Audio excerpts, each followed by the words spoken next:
जैसा कि आप सभी ने हमारे प्रीवियस एपिसोड में देखा होगा कि सनबीम और पॉलीगॉन ने अपने अटैक्स का इस्तेमाल करके क्लियर को हक्का बक्का कर दिया था। फिर इससे क्लियर नाराज हो जाता है और अपने स्पेल बाउडरूगो से कहता है, ये क्या कर रहे हो, इन चूजों के सामने हारोगे, लो मेरी शक्ति लो। तो फिर इसके बाद बाउडरूगो बहुत शक्तिशाली पावर अप करता है और फिर इसके बाद सनबीम पॉलीगॉन से कहता है, चलो पॉलीगॉन अब हम इस बर्ड को देखते हैं और इस पे प्रहार करते हैं अपनी पूरी शक्ति लगाकर। अगर आपको इसका पूरा एपिसोड देखना है तो आई बटन पे क्लिक करें, नहीं तो डिस्क्रिप्शन में भी लिंक मिल जाएगा, उस पे जाके क्लिक करें। तो let's begin our new story chapter 306। जैसा कि हमें चैप्टर के पहले ही पेज में दिखाया जा रहा है कि बाउडरूगो और डार्क फियोनिक्स अपने आप को इतना पावर अप कर रहा है कि समुंदर का पानी भाप बन रहा है और वो अपनी पूरी पोटेंशियल को अनलीश कर रहा है। लगता है अब सनबीम और पॉलीगॉन के लिए बड़ी मुश्किल खड़ी होने वाली है। और फिर हमें दिखाया जाता है कियोमारू और उनके सदस्यों का प्लेन, जहाँ पे जैच कियोमारू से कुछ कह रहा होता है कि कियो क्लियर के इस स्पेल में कुछ तो अजीब है। फिर कियोमारू कहता है, हाँ तुम सच कह रहे हो, कुछ तो बुरा होने वाला है। और फिर इसके बाद पेज चेंज होता है और हमें दिखाया जाता है बाउडरूगो जो अपना पावर अप कंप्लीट कर चुका है और पॉलीगॉन और सनबीम की तरफ अटैक करने के लिए जा रहा है और वो भी पूरी शक्ति से। और इसी के साथ डार्क फियोनिक्स को अपनी तरफ आते हुए देखकर सनबीम और पॉलीगॉन भी उन पे हमला करने जा रहे होते हैं। और फिर सनबीम पॉलीगॉन से कहता है, चलो पॉलीगॉन हमला करते हैं अपनी पूरी शक्ति लगा के। और फिर हमें दिखाया जाता है जैच का क्रू जो प्लेन में बैठे हुए जो घमासान लड़ाई को देख रहा होता है, पर कियो को अपनी एबिलिटी के द्वारा कुछ पता पड़ता है और वो सनबीम और पॉलीगॉन को सचेत करता है और कहता है कि सनबीम पॉलीगॉन मेरी बात सुनो, तुम उस प्राणी को नहीं छू सकते। पर इसका कोई मतलब नहीं, बाउडरूगो की ईवल आंखों में विनाश दिख रहा होता है। और यही देखकर पॉलीगॉन पूरी तरीके से डर जाता है और उसे लगने लग जाता है, नहीं कुछ तो गड़बड़ होने वाला है। पर पॉलीगॉन ये सब नजरअंदाज कर देता है और बाउडरूगो की गर्दन पे एक जोरदार हमला करता है। पर उसको क्या पता कि अब क्या होने वाला है। फिर पॉलीगॉन उस बाउडरूगो और डार्क फियोनिक्स से दूर भागने लग जाता है। और फिर सनबीम पॉलीगॉन से कहता है, क्या हुआ पॉलीगॉन, तुम इतनी जल्दी पीछे क्यों हट गए। फिर सनबीम को किसी बात का एहसास होता है और वो पूरी तरीके से डर जाता है, उसके माथे में से पसीना भी आने लग जाता है। और फिर सनबीम पॉलीगॉन को आश्चर्य से देखने लग जाता है और उससे कहता है, पॉलीगॉन ये क्या हुआ तुम्हारे सींग और कवच के कुछ हिस्सों को, क्या जो हो सकता है इस पक्षी के पास विनाश की शक्ति है। नहीं, अब तो हम इसके पास भी नहीं जा पाएंगे। पेज चेंज होता है और हमें दिखाया जाता है डार्क फियोनिक्स जिसके पास है अब विनाश की शक्ति, जिससे कि वो और खूंखार हो चुका है। फिर सनबीम और पॉलीगॉन के पसीने आने लग जाते हैं और सनबीम पॉलीगॉन से कहता है, भागो जल्दी भागो, नहीं तो ये हमारा काल बन जाएगा। फिर वो दोनों डार्क फियोनिक्स से जान बचा के भागने लग जाते हैं, पर इससे कुछ फायदा नहीं होता क्योंकि डार्क फियोनिक्स की ताकत और स्पीड और भी बढ़ चुकी है। पर पॉलीगॉन भी कम नहीं है, वो उसके दांतों से बच जाता है और पीछे की ओर भागने लग जाता है। पर इसका कुछ फायदा नहीं होता और उल्टा डार्क फियोनिक्स उनका और भी रफ्तार से पीछा करने लग जाता है।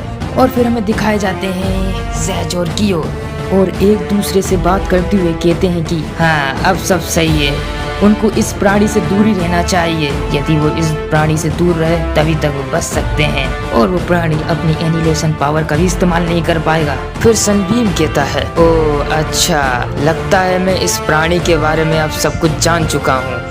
तब जब हमला करने आता है तब जब अपनी इनहेलेटिंग पावर को छोड़ता है, और जब इससे कोई टच हो जाता है तो वो पूरी तरीके से भस्म हो जाता है। यदि मैं इसको अकेला छोड़ देता हूँ और अगर ये विनाशी ताकत स्वयं अपनी बॉडी से ऐसे ही निकालता रहा तो ये स्वयं नष्ट हो जाएगा।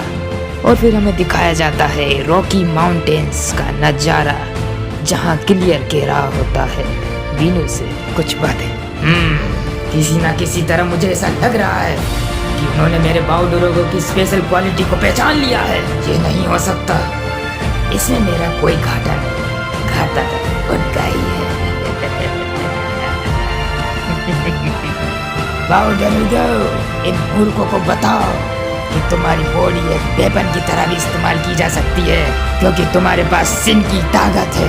अपनी बॉडी के टुकड़े करो, जितने ज्यादा तुम टुकड़े करोगे उतनी तुम्हारी स्पीड बढ़ेगी। बाउडरोगो, इन मूर्खों को दिखाओ, क्योंकि ये बदला जल्द ही दिखेगा कि कौन श्रेष्ठ है। फिर डार्क फियोनेक्स क्लियर की आज्ञा का पालन करता है और अपने दोनों हाथों को पॉलीगॉन की तरफ भेज देता है, और सनबीम और पॉलीगॉन अचानक आए हुए इस अटैक से परेशान हो जाते हैं और कहने लग जाते हैं, नहीं, ये कहां से आ गए। और देखते ही देखते बाउडरोगो और डार्क फियोनेक्स के टुकड़े होने लग जाते हैं और वो सब पॉलीगॉन पे हमला कर देते हैं। सनबीम ये सब देख के टेंशन में आ जाता है, और ये अपन उसके चेहरे से देख भी सकते हैं, और वो कह रहा होता है, नहीं, अगर ऐसे ही चलता रहा तो पॉलीगॉन मर जाएगा। फिर बाउडरोगो के शरीर के टुकड़े अचानक सेल्फ डिस्ट्रक्ट हो जाते हैं, पर अपना पॉलीगॉन भी बहुत शक्तिशाली है। अपनी असाधारण स्पीड की सहायता से उस सेल्फ डिस्ट्रक्ट को सह लेता है और उधर से बच जाता है। फिर सनबीम पॉलीगॉन से कहता है, कैसे न किसी तरह से जहाँ से निकलो पॉलीगॉन। पर अचानक बाउडरोगो पीछे से आता है और उनको मारने की कोशिश करता है, पर पॉलीगॉन अपने पूरे थ्रस्टर का इस्तेमाल करता है और उसके मुंह के बाढ़ से बच जाता है, जो कि डर से कर रहा होता है, क्योंकि उसने अपने पूरे थ्रस्टर्स का इस्तेमाल करा था, वो भी एक झटके में। और फिर अचानक बाउडरोगो की एंट्री वापस से हो जाती है, और फिर सनबीम पॉलीगॉन से कहता है, नहीं पॉलीगॉन, तुम जहाँ नहीं मर सकते। और फिर पॉलीगॉन वापस से अपनी पूरी शक्ति लगा देता है और उस बाउडरोगो से बच जाता है, पर इससे पॉलीगॉन के शरीर में बहुत ज़्यादा घाव आ जाते हैं और वो दर्द से कर्राने लग जाता है। पॉलीगॉन उससे बचने के लिए अपनी पूरी शक्ति लगा देता है और काफ़ी दूर पहुंच जाता है, पर फिर भी पॉलीगॉन को कुछ अजीब सा लग रहा होता है। सनबीम किसी बात का नोटिस करते हुए कहता है कि ओह नो पॉलीगॉन, अगर ये ऐसे ही हल्का होता रहा तो इसकी स्पीड और जोर से बढ़ जाएगी। और फिर इसके बाद सनबीम मनी मन कहता है, अगर मैं इस प्राणी से ओनिगॉन को कंपेयर करूं तो, जिसमें देखा जाए तो पॉलीगॉन अपना सबसे शक्तिशाली स्पेल सिन सोडोरुको का इस्तेमाल कर रहा है, और मैं ये भी देख रहा हूँ कि अब पॉलीगॉन की बॉडी और नहीं झेल पाएगी। अगर ये फाइट और लंबी खींचती है तो पॉलीगॉन अपने ही स्पेल से बिखर जाएगा और मर जाएगा, और ये मैं होने नहीं दे सकता, चाहे इसमें मेरी पूरी हार्ट एनर्जी क्यों नहीं लग जाए, भले ही मैं मर नहीं जाऊं। और फिर इसके बाद बाउडरोगो अपनी पूंछ को भी अलग कर देता है और उन पे अटैक बरसा देता है, और फिर इसको देख के घबराया सनबीम कहता है, इस अटैक से तो इस पक्षी की स्पीड और भी बढ़ जाएगी, कमीनो।